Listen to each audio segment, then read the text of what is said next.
برنامه غذایی. جیره آغازین.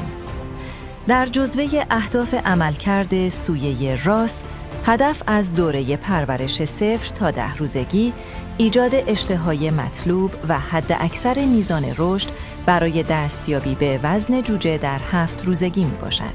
استفاده از جیره آغازین برای جوجه های گوشتی تا 10 روزگی توصیه شده است.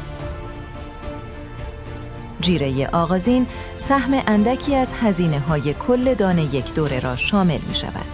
از این رو، تصمیم گیری برای فرمول نویسی آن بیشتر بر اساس رسیدن به عملکرد مطلوب جوجه ها و سودآوری می باشد تا مقرون به صرفه بودن قیمت ها. مزایای به حداکثر رساندن جذب مواد مغذی جیره در اوایل دوره رشد جوجه های گوشتی و متعاقب آن، عملکرد مطلوب جوجه ها به خوبی ثابت شده است و همچنین توزیع دان بر اساس مقادیر پیشنهاد شده، رشد بهینه و حداکثر را در طول این دوره بحرانی تضمین می کند. جیره رشد. جیره رشد در جوجه های گوشتی بعد از جیره آغازین و عموماً به مدت 14 تا 16 روز مصرف می گردد. یکی از تغییرات در برنامه غذایی از جیره آغازین به رشد همانند تغییر در بافت دان، یعنی از کرامبل یا پلت ریز به پلت می باشد.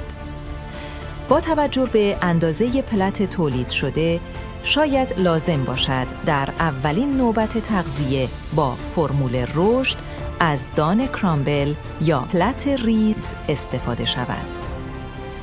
در خلال این دوره، رشد جوجه ها تا رسیدن به وضعیت دینامیک ادامه پیدا می کند.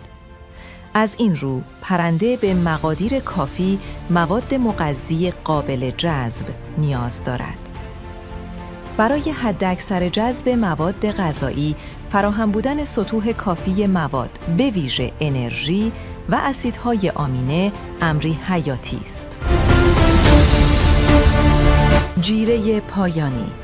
جیره پایانی در برنامه غذایی جوجه های گوشتی از نظر حجم دان مصرفی و هزینه بیشترین سهم را دارد. بنابراین بسیار مهم است که طراحی این بخش از برنامه غذایی به صورتی باشد که بالاترین میزان سرمایه قابل بازگشت را با توجه به نوع تولید داشته باشد. جیره پایانی را میتوان از روز 25 تا پایان دوره در اختیار پرنده گذاشت. احتمال نیاز به ارائه جیره ثانویه پایانی در گله‌هایی که دیرتر از 42 تا 43 روزگی روانه کشتارگاه می‌شوند وجود دارد که از 42 روزگی تا انتهای دوره تعیین می‌گردد. استفاده از یک یا چند مرحله جیره پایانی به مواردی مانند وزن مورد نظر برای کشتار، طول دوره پرورش و نوع برنامه غذایی بستگی دارد. شروع خوب یک عامل کلیدی در پرورش جوجه های گوشتی به حساب می آید. دستیابی به عملکرد مناسب مستلزم تأمین شرایط مدیریتی مطلوب برای جوجه ها می باشد.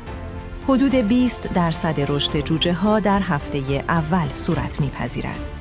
از این رو، مدیریت مطلوب گله در هفته اول از اهمیت ویژه‌ای برخوردار است. به طوری که وزنگیری جوجه های گوشتی در هفته اول 4 تا 4.5 برابر وزن اولیه می باشد.